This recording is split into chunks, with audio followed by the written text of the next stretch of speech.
Masalah sampah di Jakarta sudah cukup dibilang pelik ya, karena kita tahu bahwa sampai sejauh ini ya Jakarta belum memiliki lahan sendiri untuk mengelola sampahnya sendiri. Bahkan untuk membuang sampah itu harus keluar daerah dari jangkauan atau area administrasi ibu kota Jakarta.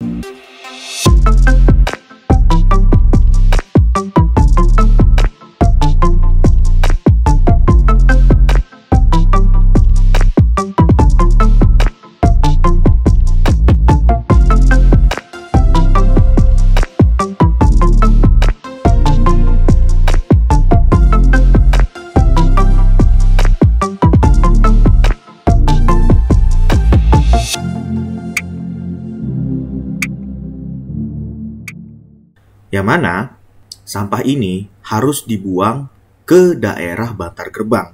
Itu di daerah Bekasi Timur kalau tidak salah dan di Jawa Barat. Kita perlu tahu bahwa sampah per hari untuk saat ini Jakarta itu sudah mencapai angka 8.000 ton per hari, bayangin. Dan ini sebenarnya udah melampaui ambang batas dari yang ditetapkan oleh pihak Bantar Gebang itu sendiri ya. Lahannya sudah tidak bisa menambah lagi ya, areanya tidak bisa meluas lagi, sehingga yang ada sampah-sampah yang dibuang dari Jakarta menuju Bantar Gebang yang ada disusun menumpuk gitu ya. Jadi semakin hari semakin lama malah penumpukannya semakin tajam gitu. Jadi seperti itu kenyataannya saat ini. Nah, sedangkan dari pemerintah Jakarta itu sendiri, mereka justru hanya menggelontorkan dana ya 1, sekian triliun lah.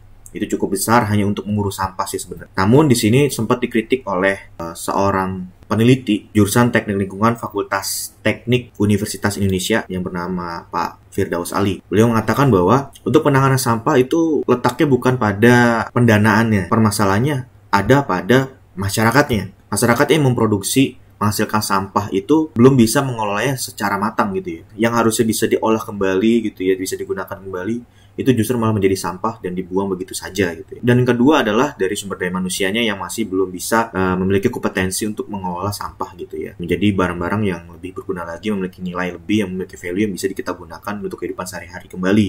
Nah, jadi permasalahannya seperti itu. Nah, sedangkan untuk daerah Kecamatan Taman Sari yang termasuk di dalamnya ada Kelurahan Glodok ya, yaitu tempat di mana saya mengajar. Sampah itu juga cukup banyak ya, per hari itu sudah mencapai 800-an meter kubik, dan itu pun masih ada beberapa meter kubik sampah yang belum terurus, dan ini justru menjadi keprihatinan kita harusnya ya.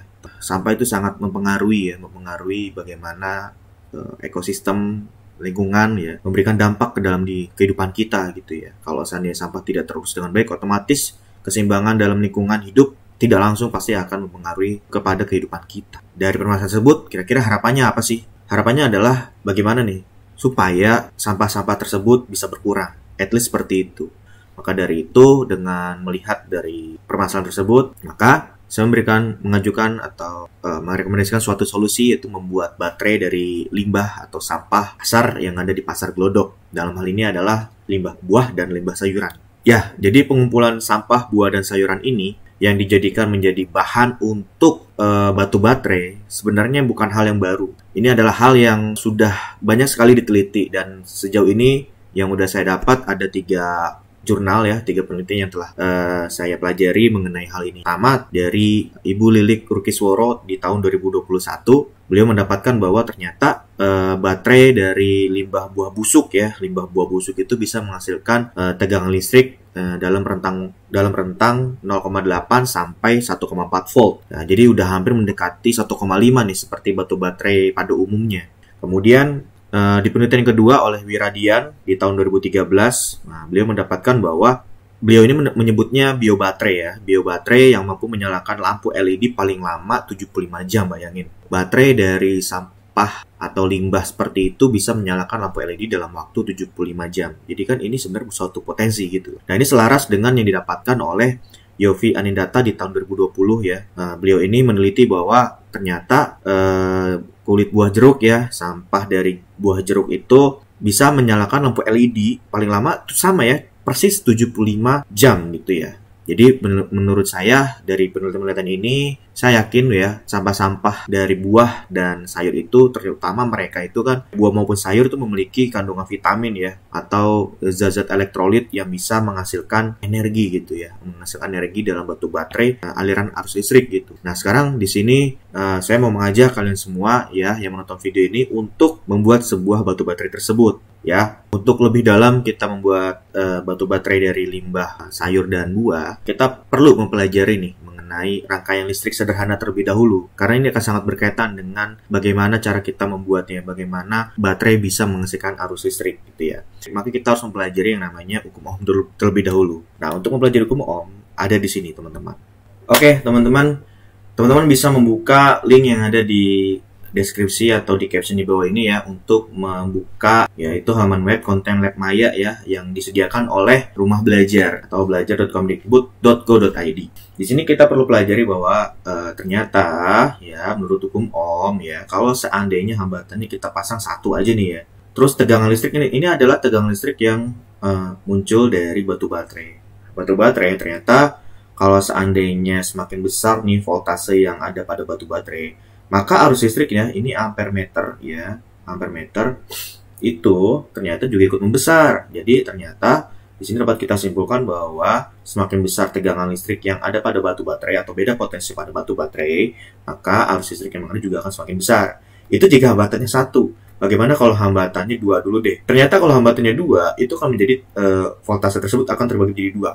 Contoh misalkan saya pasang angka 6 ya. Angka 6 di sini ya, pasin aja 6. Maka nanti arus mengalir adalah 3 ampere meter.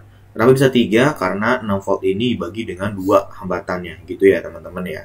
Maka dari itu, gimana caranya supaya ketika kita bisa mengetahui besar arus yang mengalir pada batu baterai, maka kita tidak perlu menggunakan kabel lagi. Karena kabel itu sudah memiliki hambatannya tersendiri gitu. Kalau seandainya kita menggunakan kabel untuk mengukur arus listrik, maka nanti arus listrik yang keluar adalah bukan arus listrik optimal yang atau maksimal yang dikeluarkan oleh batu baterai. Maka nanti kalau seandainya batu baterai sudah jadi, kita tinggal langsung aja menggunakan permeter diarahkan langsung ke titik kutub positif dan ke titik kutub negatif dari batu baterai yang sudah kita buat dari bahan-bahan sampah, buah, dan sayur mayur. Seperti itu teman-teman. Oke teman-teman, mungkin teman-teman bisa eksplor sendiri apa yang ada di halaman web seperti ini.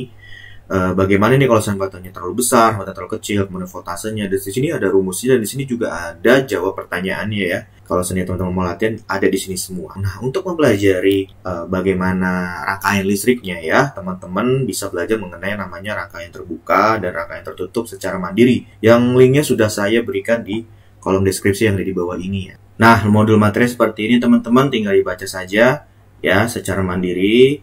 Kemudian jika sudah mempelajari ini semua, maka teman-teman bisa latihan melalui Google Slide ya, atau tes formatif yang saya sediakan juga di kolom deskripsi yang ada di bawah. Nah, kalau seandainya teman-teman sudah mengerjakan itu semua, baru teman-teman bisa nih untuk membuat sebuah rangkaian listrik sederhana dan untuk mengukur besar arus listrik yang mengalir pada batu baterai yang kita buat dari bahan-bahan sampah tadi, yaitu sampah buah dan sampah sayur gitu ya.